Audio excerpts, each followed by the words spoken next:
So I'll often ask somebody, say, tell me what's going on and why you're going through it. And then after that, I'll ask questions, and it always comes back to you're the problem. All of humanity's problems stem from man's inability to sit in a room alone. We don't like who we are. We don't like what's going on inside of our head. So for me, the number one thing you can do that never not works, if you want to be happy, healthier, stronger, you want more physical, mental, and emotional well-being, is to be able to sit with yourself. Welcome to the Fountain of Vitality podcast. I'm your host, LaMont Leavitt. In a world overflowing with noise, confusion, and distraction, we're here to cut through the clutter and explore bold, unique paths to a longer, healthier, and more vibrant life. Through candid conversations with business leaders, wellness experts, industry pioneers, and innovators, we'll uncover insights to help you discover your own personalized, unique approach to thriving. Tune in, trust the compass of wisdom within, and find your fountain of vitality. Hello, my name is LaMont Leavitt. I am the host of Fountain of Vitality podcast. We are thrilled with this to have Dan Deouise. He's a wellness coach. He's a fitness coach to help people stabilize and get themselves together, and has a ton of great stories. Dan, thank you so much for being with us today and sharing your time. Oh, thank you very much. It's a pleasure and an honor being here. Thank you for the invitation.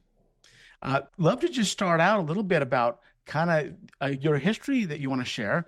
What got you into what you're doing, and my listeners would love to hear about little simple things they can do and apply in their life to be better. Okay.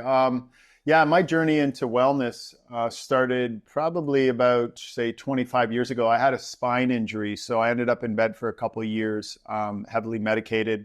And I kind of hit that so-called proverbial rock bottom, and decided that, I was working for a big company, 3M, and, security, had all that stuff, stock options, what a profit sharing. And I just realized I wasn't happy with my, physical, mental, and especially my emotional well-being. Uh-huh. And I ended up leaving that job after being with them for about 13 years. And everybody thought I was crazy, but yoga was the only thing really helping my back. 2 years with doctors, and it was really, I wasn't getting anywhere. And of course, being heavily medicated, the oxy, and I went down that oxy rabbit hole, and that, I was very blessed and fortunate to come out of it. But from there, it was like, what does Winston Churchill say? Once you hit rock bottom, it's about how far you bounce up. And I found that, with even physio and traditional Western medicine, it wasn't helping me. So I kind of went the holistic and more kind of ancient route. And I found yoga, and yoga was helping me on my own. And then I decided to take it further. I fell in love with it. I was into martial arts when I was young, and I just found there was a correlation with the breath and the mind and that. And even after I started doing chair yoga in my living room in a chair for back pain. I remember two people on the cover when I saw it, getting my prescription at a Walmart. I'd always buy DVDs because I had nothing else to do but lay around. I was walking around with a cane. I looked like I was about 100 years old. Gee, and wow. I was always buying DVDs, and I saw this one for like $3, and it said chair yoga for back pain. And it had a couple on the front where they were about 70 years old. The DVD was like a 20-minute routine, and it was all about your breathing and breathing into the body. And after the first one, I was like, wow, I felt something. And that was the trigger and the spark that started the whole thing. And I went down that rabbit hole. Back then, too, the internet was a little different. And then I just decided I'm leaving my job, and I'm going to live at one of these ashrams. And I went there. Wow. I was living there. It was 2 weeks I was there, and I walked in with a cane, and in 2 weeks I was playing volleyball with the yogis. So it was something that just really profoundly opened my eyes, made me realize that I'm the guru. I'm the one in control now. And they showed me that of my, mental, physical, and emotional well-being. And after, seeing the difference in myself, I was going there to use it as a tool to, I left my job, I was going to teach yoga, but then it turned into something else. I didn't stay for that month. I stayed for almost 6. So I ended up, Wow. yeah, when I left there, it was just my mission to go and teach all these people. Well, I wanted to fix backs because I know so many people have back issues and the chronic stress that comes with chronic pain.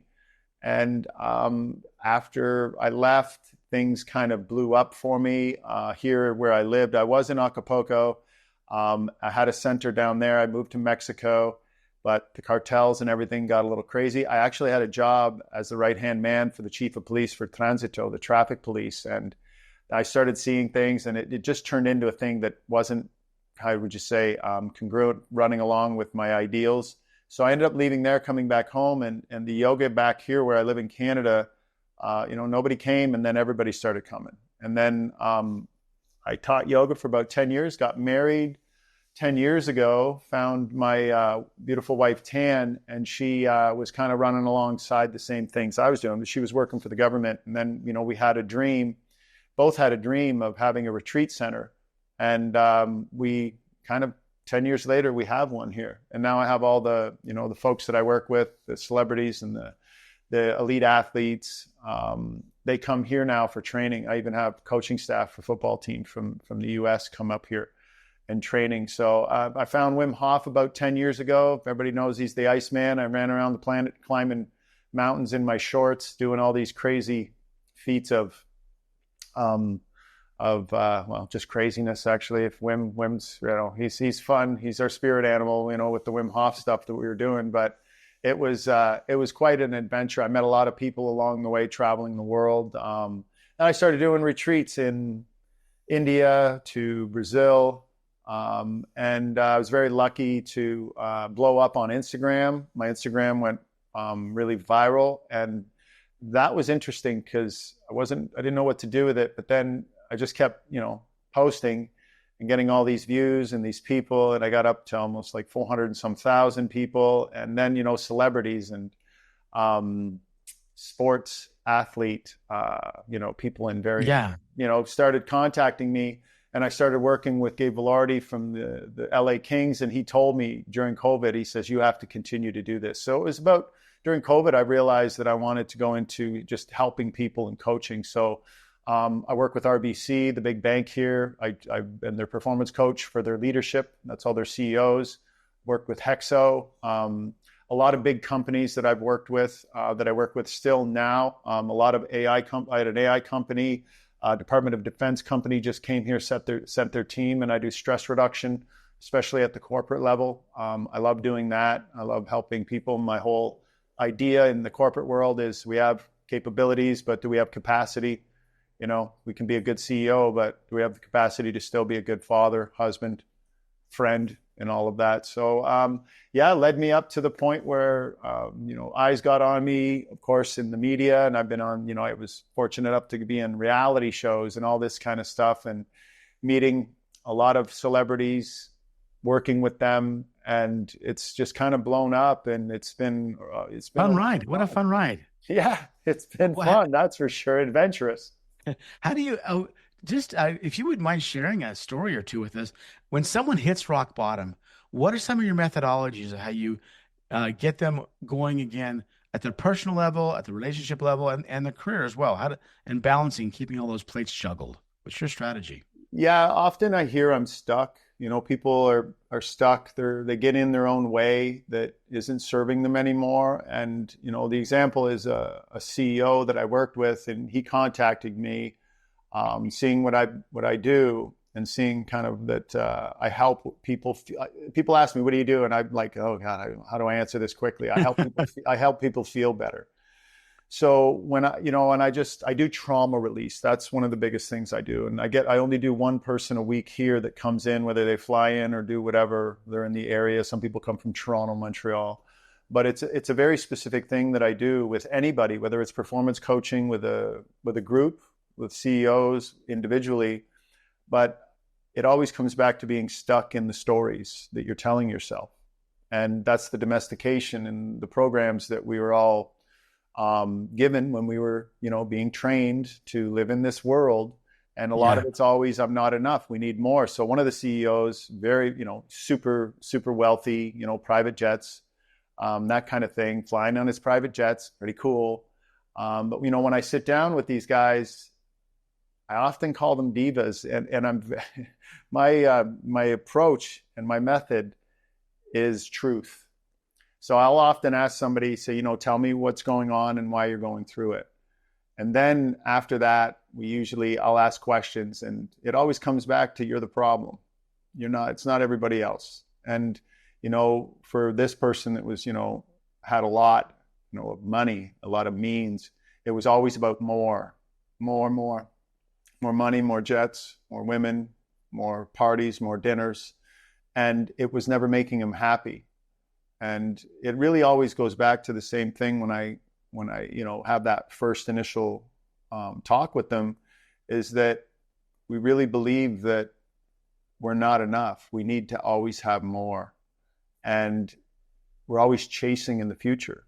And we forget about what's happening right here, right now. And in his case too, obviously, the family suffered. And that's one thing that, I had the coaches here, and I say that, to these very high performing people in very stressful jobs, make, a lot of money.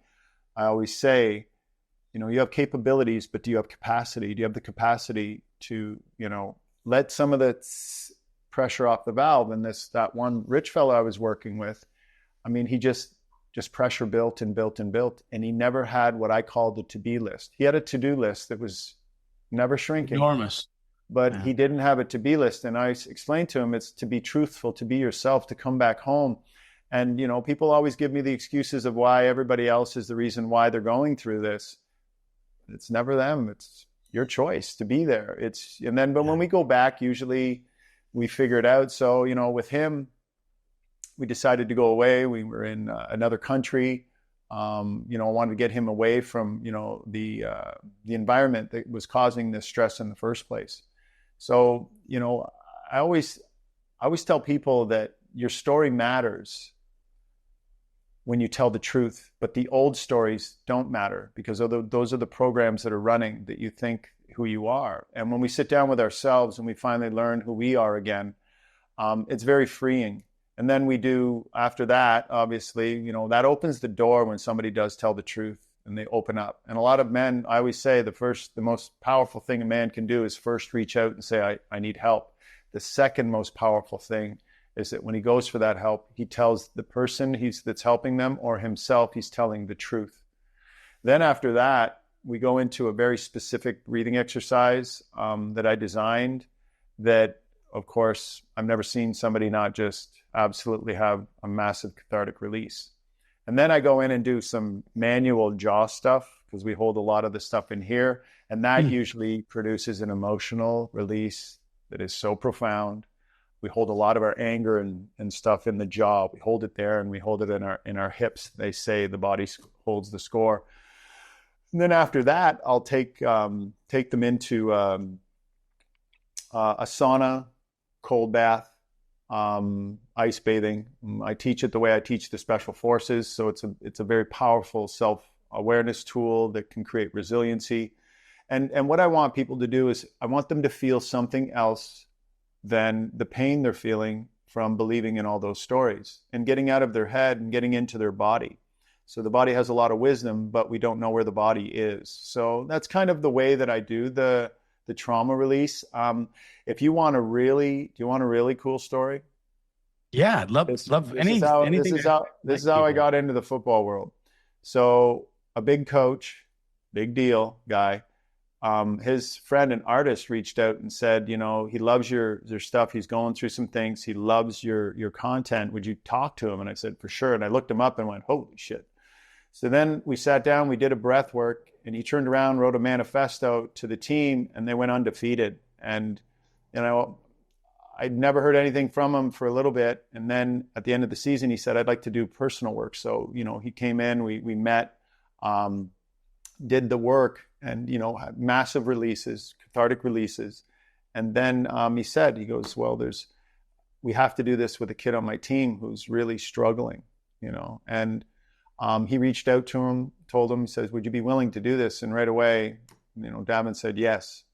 And so I went and worked with him for 2 days, and it was a complete switch around. He'd been witness when he was 9 to his sister dying in front of him in a pool. She died in his arms. And Wow. he held on to that trauma his whole life. And that rage that he was holding inside, thinking, it was his fault, that helped him in football. But then it stopped helping him.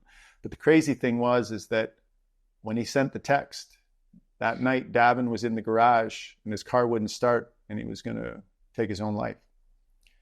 So working with him and flipping, and then, he saw that. He goes, we're going to, bring you in. We want you to just go to a game. We want you to experience running out onto the field. And I was like, wow, that sounds awesome. And when I got there, every single coach came up and said, we don't know what just happened, but you just saved his life.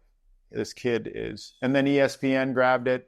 It's a story. And that's why I don't mind telling the story. Yeah, it's already out there. And when I see the kid now and he comes to the games, I'll see him sometimes because I go to all the games.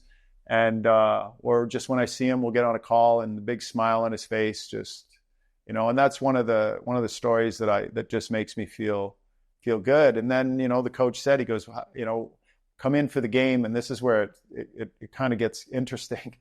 I'm there. I don't even know where to be standing. I'm on the sidelines. It's so much fun. And then halftime. So we go into the other dressing room area where they're all in IVs and the coaches are screaming on the offense and the defense. This is what we got to do. And the plays are up all on screens. And I'm like, what the hell? And then I hear, Dan. And I'm like, me? And, he said, Coach wants you. So I go over and I talk to Coach and he says, he goes, Jordan, our running back, is in his head. He wants you. He wants you to, can you help him? And I said, sure. So halftime, we take him outside and they have video of me showing him this breathing exercise to immediately stop a panic attack in his head.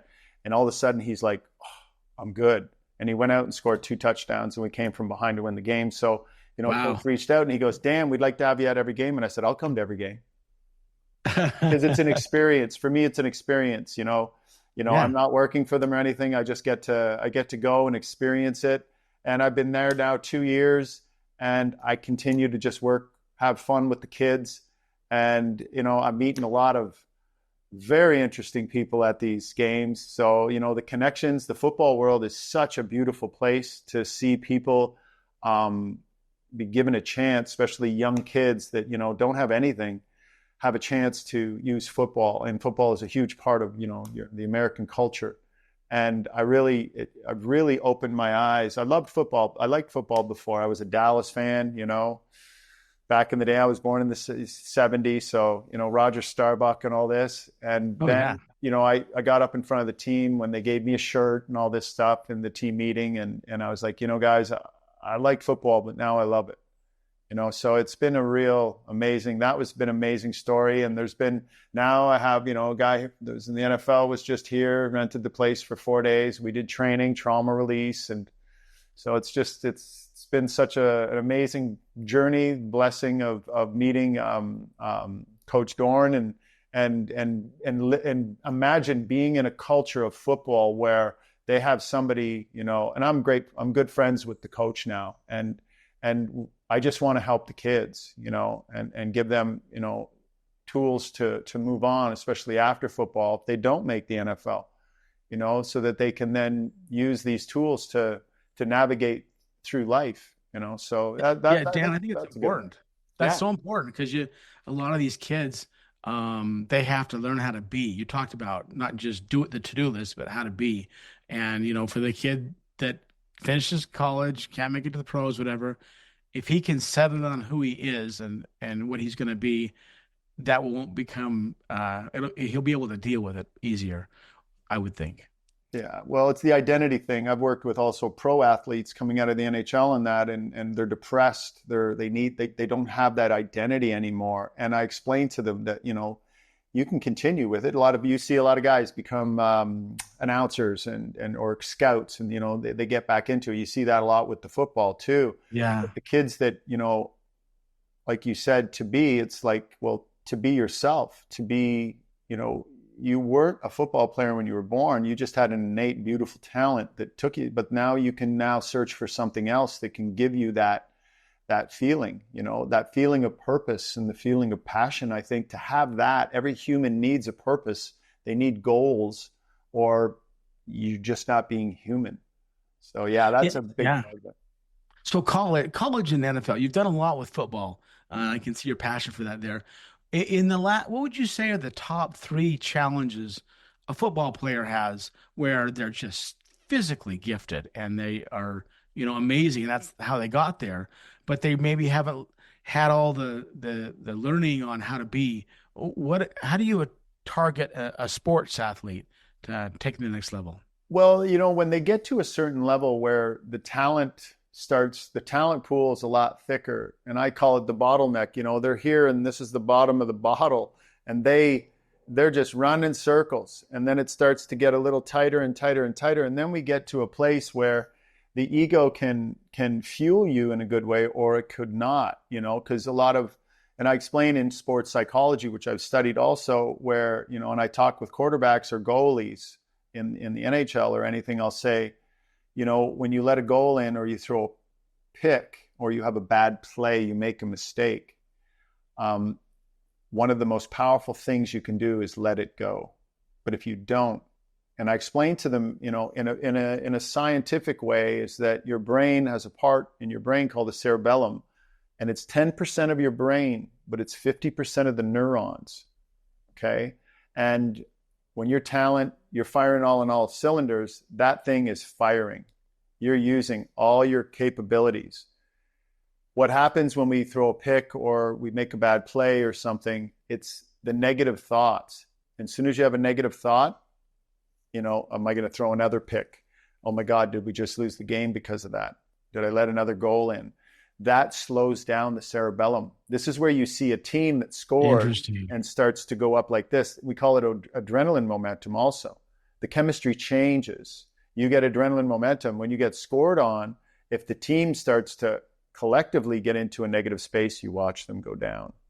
And that's why fourth quarters, you can see it. They're playing, they're crushing it 3 quarters or 2 periods in a hockey game. And then they come out and the team comes out, scores against them. Let it go. But if they don't, then all of a sudden you see the capabilities are affected. So I think that, and then for college, holy shit, these guys, to be a student athlete, that's preparing them for life. I think it's amazing. That's why they need the tools, because people think, oh yeah, they're getting paid now and all this. These kids are under so much pressure. I go in there and sometimes I'll be talking to some kids or more, and then we do breath work at night. But the kids, it's been great because, once they saw that first year when they were buying in, the running back and they're alpha kind of guy, then they start buying in. And to be able to, I explain it to them, it's like, you have capabilities big time. You have the capabilities of being a great football player here and a student, but the capacity part, can you release stress? Or do we, at that point where now we don't know, because the talent pool is different, we start to do things that don't serve us because we don't like the way we feel, whether it's vaping, weed, women, porn, it could be anything, shopping, it could be something to distract you. And I say that, when you get to college, when you get to the next level, when you look at it as an invitation and not a destination. See, people think they finally made it. I'm getting the money now. If you can put that out of your head and realize this is an invitation for me to get better as a football player, but also learn how to be a human even better, because off the field is just as important as on the field. Outside the office is just as important as inside the office. So it comes to the pressure and the talent, whether you're a CEO or an athlete. I think the biggest challenge is that when we start getting success, we don't know how to handle it properly. That's true. That's true. Yeah. So for our listeners that maybe who's listening to this, I'm not an NFL athlete, I'm not a CEO. What are but they've all got to be somebody and they've got to be somewhere. Can you give us some tips that you think could help the average person? And also from a tech standpoint, how do you see technology helping with that process, whether it be AI or software? Yeah. I always love this quote. there was a Stoic about 400 years ago in France that said something, and it really stuck with me when I heard it years ago, especially after, my struggles. He said, all of humanity's problems stem from man's inability to sit in a room alone. We don't like who we are. We don't like what's going on inside of our head. So for me, the number one thing you can do that never not works, if you want to be happy, healthier, stronger, you want more physical, mental, and emotional well-being, is to be able to sit with yourself. And I have my online platform. We're on there Monday, Tuesday, Wednesday, Thursday. And we do what I call the stillness code. After 20 years, meditation sucks. Nobody wants to sit still because they don't like who they're with themselves. But it is the most powerful thing when you are able to eventually sit quietly with your eyes closed, whether you're repeating a mantra, following your breath, is to now let those stories come in and let them go through. So once you start to learn how to let go, then you start creating space. And this is where you stop being triggered. So people that are stuck, they're triggered. People that are stuck in the stories of who they think they are. And, this comes from domestication. You're programmed a certain way. And the thing is it's the stories and the teachings and all these people, your parents, they messed up. It's our job to fix it. But often we play the blame game. So I went to therapy, back in the day. I had an intense dad, and I had severe anxiety. And they tied it up in a bow, showed me where it was from. But to me, it was about then experiencing something else than what's going on in my head. I figured it out. Okay, yeah, I know my dad was a victim. I'm a victim of a victim of a victim of a victim, whatever it is. And it made sense. It was kind of an aha moment, but I was like, well, I feel the same. So then the experiential part to me was the big thing. And for me, my challenge was, I'd run meditation courses online and in my studio, and 1 out of 20 people might stick with it. So it was like my mission. I was like, how do I get people to be able to sit still? And then, I teach breathwork. So, I teach a very profound breathing technique now in the stillness code that I call our system, is we breathe ourselves into this meditative state, and it allows us to sit still and be with ourselves. And we have 2,500 people on there, and we have people in the morning that we always come on and chat after. And they're like, I could never sit still. I have severe anxiety. I have PTSD. And, they've been doing it with me for a year, and they don't have any of these symptoms anymore. Because we need to learn how to be with ourselves again. And, it's funny, when we're a kid, up to about 7, 8, 9, 10, we're ourselves. We're just like having fun. It's in the middle that we're all screwed up, because when we get older and long in the tooth, finally you're like going, okay, there's more summers behind me than in front of me. I'm not eating that. I don't want to listen to that. I'm not going there because I don't like those people. You start saying, hey, it's about me. And it's not about, it's about me too. It's like, listen, I can take care of me better, then I can live in a different world, So with technology, I think technology is a wonderful thing. One of the things I came up with that actually helped me go viral on Instagram was use your phone, don't let it use you, because we can tend to go down those rabbit holes with technology and how technology is going to save us, but it's really us that saves us. It's the mental part. The phone is nothing more than a tool. It's nothing more than a tool. Let it be just that. Right. But we give so much ownership to other people in helping us. And even in my teaching, when I explained to them, and I remember saying to Gabe Velarde from the LA Kings, he was going through his thing, and we got him back, and he just signed a $50 million contract. So he's pretty happy. And I said to him one day when he was in LA before he got traded to Winnipeg, I said, we were talking about, where this is going. I said, where this is going? It's going to where I don't want you to need me. You are your own. Like, these things that we're doing, I'm just helping you learn them, but it's up to you. You're the one it's up to you after something bad happens. It's up to you how quickly you smile again. And if you have the right tools, you're going to come out of it quicker. And to me, that's success. So technology can be used, but you have to also be careful. Like, you see the vagal tone stimulation stuff. You can put it on your ear and stimulate it. But the thing is we call it biohacking. Biology, they taught you in school, air comes in, oxygen, CO2 comes out. That's it. CO2 bad, oxygen good, which is actually not right. They both need each other. Biohacking is taking the biology and realizing I can breathe in slow and exhale slower, and I'll slow my nervous system down. So we often start buying supplements and this and this and that and putting all this salt in our water. Thing is that you're getting all the nutrients and everything if you eat. People see something and out of fear, they think they're fear of missing out. And this is going to change everything. And people go down that rabbit hole. I went and saw a client down in the US, big artist, and he had like 100 supplements on top of this counter. And I said, well, do you eat all these in the morning? I go, how can you have breakfast? But that's just it. It's out of fear. And to me, it should be out of love, and you should have a love for yourself. And once you start to become self-aware, and this is the formula I love to use, is that we're practicing self-awareness. And Harvard did a study on it. If you have self-awareness, then you have self-control. If you have self-control, then you have success. And they followed 1,000 people till when they were born, then they checked in on them when they were 30. And the people that were the most successful, not having money or anything like this, or status in this, it was about living your life, your dreams, having a peaceful life, having a life that you're living on your own terms. And every single one had the same thing in common. They practiced self-awareness, had self-control. How important. What a great tip for success, being self-aware, but putting the self-control there too, to get to the next level. That's great tip. That's a great tip. Big time. Yeah. Well, hey, Dan, thanks so much for your time today. Good luck.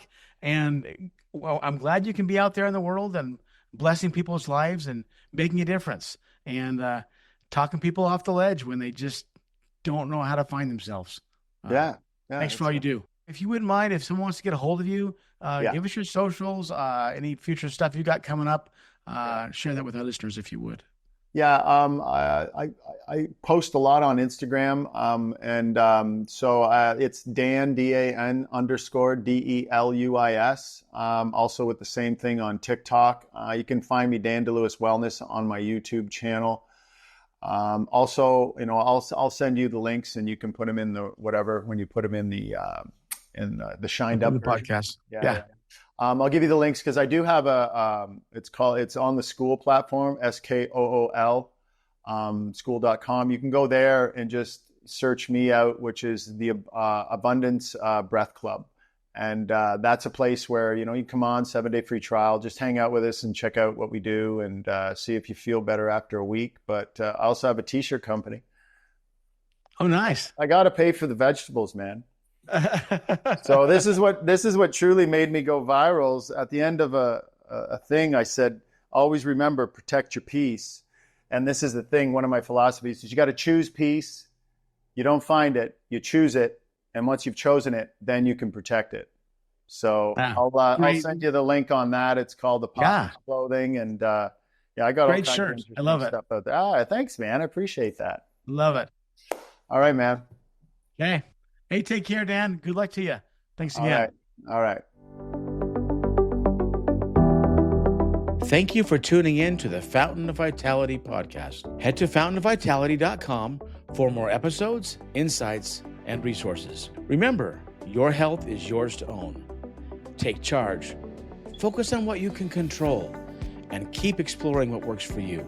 Always be your best self, lift others, and trust the compass of wisdom. Until next time, stay vibrant and take care.